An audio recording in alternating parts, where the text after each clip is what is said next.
Researcher notes.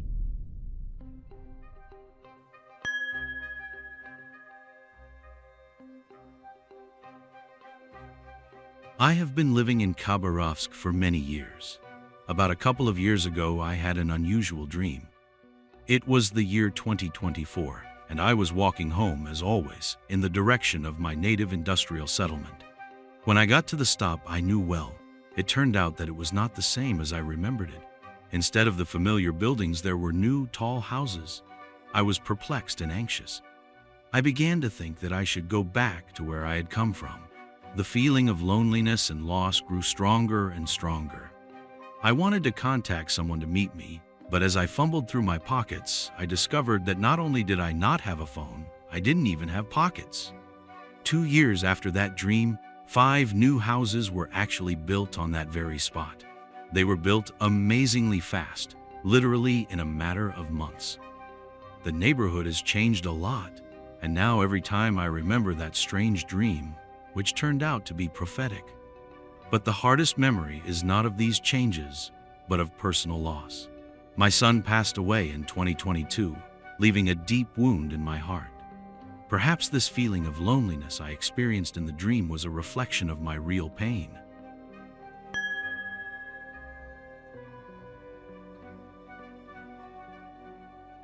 This dream has become very special to me, and I want to share it. When I first got married, I really wanted a daughter to be the firstborn. But the ultrasound showed that it was going to be a boy, and I was happy without an ounce of disappointment. While I was carrying the baby, he behaved funny. As soon as I saw a man, my belly became flat, and at the sight of a woman, immediately rounded. The doctors even laughed at it. Unfortunately, fate ordered otherwise, and my little angel remained in heaven. Long months of grief, tears, and treatment followed, but nothing helped. All my life I dreamed of having children, but I never had any more. 17 years later, I had a strange dream. I found myself in a house where I had come to visit. I was met by a young couple, a man of about 25 and his wife, a little younger, and their little 5-year-old daughter. The girl was unusually happy to see me, grabbing my hand and beckoning me to see her room. The man took my suitcase, smiled warmly, and went inside. He was followed by his wife, who looked at me with curiosity and slight wariness. When I entered the house, my surprise knew no bounds. It was a huge room with black fungus on the walls, no lights, and a floor covered with water that reached down to my ankles. I looked at the man, and he lowered his eyes in embarrassment, saying, "Well, what can I do? I mean, we're trying. We're removing the water. We're drying. You are crying, Mom." Only then did I realize that my son was standing in front of me, a grown man I had never seen before. He looked amazing, tall, slender, dressed in an elegant jacket and snow-white shirt. I couldn't look away, as if I couldn't believe my eyes. My sister-in-law continued to watch me in disbelief, as if blaming me for their plight. I tried to avoid her gaze, turning back to my son. His joy at seeing me filled the house with light, and my granddaughter tugged impatiently at my hand, inviting me to see her room. As soon as I entered the nursery, the atmosphere changed dramatically. The room was dry, bright, and warm, with pink wallpaper and soft toys. Everything seemed perfect. When I woke up, I realized that it's probably not for nothing that they say you can't mourn loved ones who have passed away for too long. They can end up in difficult circumstances. Since then, I've tried to be less sad. This dream happened last year, and although many things in it remained unclear, especially the age of my son, it left a deep trace in my soul.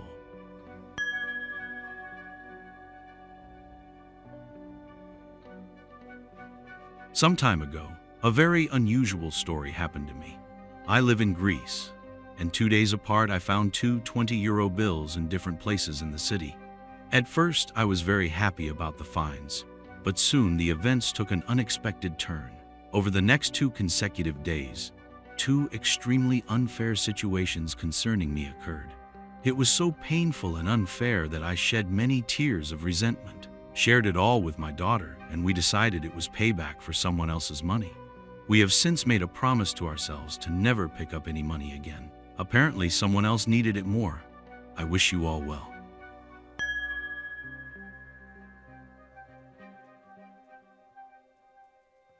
Something inexplicable happened to me recently, almost like a glitch in the Matrix. I want to share my story. I worked in optics for a while, and I didn't like the job at all. Every day I thought about quitting and leaving. One day I brought a small icon of Saint Nicholas the Wonderworker with me, but then I forgot it at my workplace. When I came back for it, things started to get weird. I searched all the corners, but I couldn't find the icon anywhere. I called a colleague, and she said she had left the icon on a shelf in a locker in the back room where we used to have tea. I went there, opened the locker, and examined the shelf, but there was no icon. Even though the locker was practically empty, I was again unable to locate it. I called a coworker a second time, and she assured me that the icon was definitely on the shelf. I scrutinized the closet once more, but the icon was still nowhere to be seen. The shelves were half empty, and nothing was blocking the view. And suddenly, when I looked up, the icon of Nicholas the Wonderworker appeared right in front of my eyes. I was completely shocked. How could this happen? It was just above my eye level, but there was no way I could not have noticed it until that moment.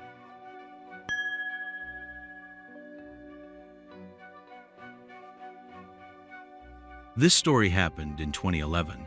I was living in Kazakhstan, and my husband was on a business trip in Russia. Before he left, he warned me that he was going to change his Russian SIM card for a Kazakh one and would call me as soon as he crossed the border. I waited for his call in the evening. My job was right next to my house, literally a minute's walk away. When I walked into the shop, a message came to my phone from an unfamiliar number. "Where are you?" The number was similar to my husband's with paired digits, so I assumed it was him back already. Joyfully, I replied, "At work. Where are you?" The answer came instantly. "I am home. I woke up and you are not here." Wasting no time, I dialed the number, and on the other end of the line came a sleepy voice. "Where at home?" I exclaimed. "I literally left home 2 or 3 minutes ago." A dialogue full of mutual misunderstanding began. It turned out that it was a total stranger who had accidentally dialed the wrong number. His number differed by only 1 digit in the code, and he lived in another city.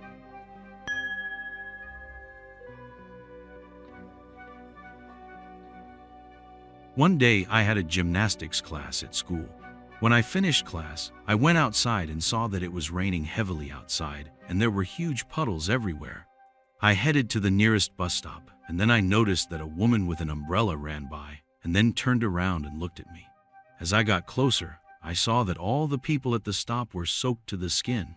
They started looking at me with interest. I decided to take a look at myself and noticed that my tracksuit was still dry, as was my backpack. Only my sneakers were wet. At that moment, I realized why everyone was looking at me. The rain wasn't hitting me, as if I was covered by an invisible cloak.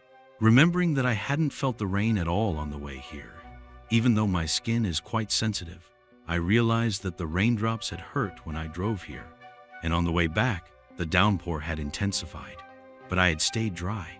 Even the large drops falling from the rooftops flew by, even though they should have hit me.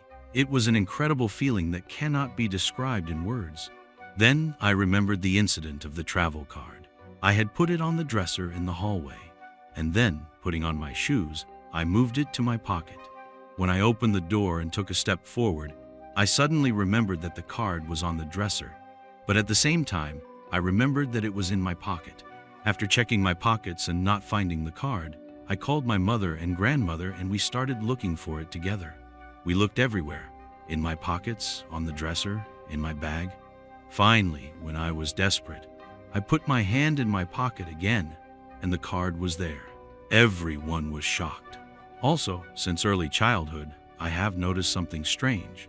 All objects and people seem to me to be broken into small pieces, like the image on a broken television set. In the darkness, I see multicolored streaks like interference on a television screen. When I close my eyes, blackness appears in front of me, filled with tiny dots, like on a malfunctioning television. When I was a kid, doctors said it was temporary and would go away soon. But I am in my 20s now, and the condition is only getting worse. The doctors think I might be making it up because there is nothing wrong with my eyes. However, sometimes objects disappear and appear by themselves, and I can't explain what is happening.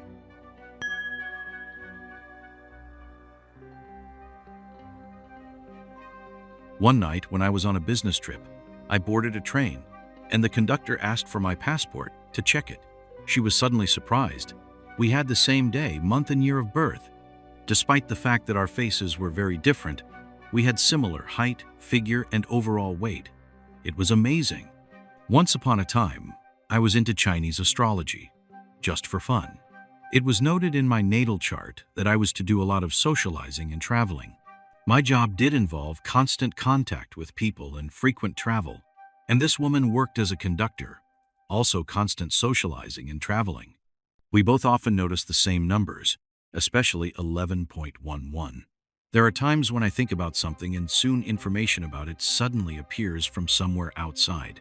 It's not like I asked or searched for anything on purpose. Perhaps modern technology has already learned to read minds? Besides, lately I started to notice a strange pattern of coincidence of titles. For example, listening to an audiobook, and suddenly I hear the mention of some rare name or unusual title, say, the newspaper Chrysopol today.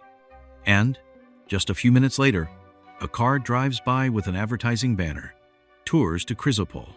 Of course, the names may differ from the real ones, but the essence remains the same. It's not the first time this has happened, and it's a little scary.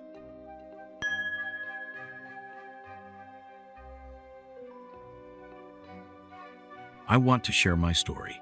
I live in Europe, and one evening I was returning home. My eyes accidentally fell on an advertisement for the Euro jackpot lottery. At that moment, two numbers flashed clearly in my mind, 2 and 6. They did not appear in my head. They did not appear in front of my eyes, but as if they materialized by themselves, as if I had always known them. I had participated in this lottery only a couple of times before, and even then, without success. The rules of the game are simple. You have to choose 5 numbers from the range from 1 to 50, and additionally, specify 2 digits out of 10. The range has now been increased to 12. It became clear to me that those 2 digits, 6 and 2, had to be on my ticket. I immediately went to the nearest store, bought a ticket, and filled it out. I chose the first 5 digits at random, as there were no other clues in my head, but the last 2 digits I entered confidently. They were my mysterious 2 and 6. The next morning, looking at the results of the drawing, I was not surprised that the additional numbers that fell out were the same, 2 and 6. I was much more surprised that I had also managed to guess 2 of the first 5 numbers correctly. I was hoping for a big win, but I only received 15 euros. This case made me think that perhaps our reality is organized in such a way that some events are predetermined in advance, and we live in a kind of matrix where the future is known in advance.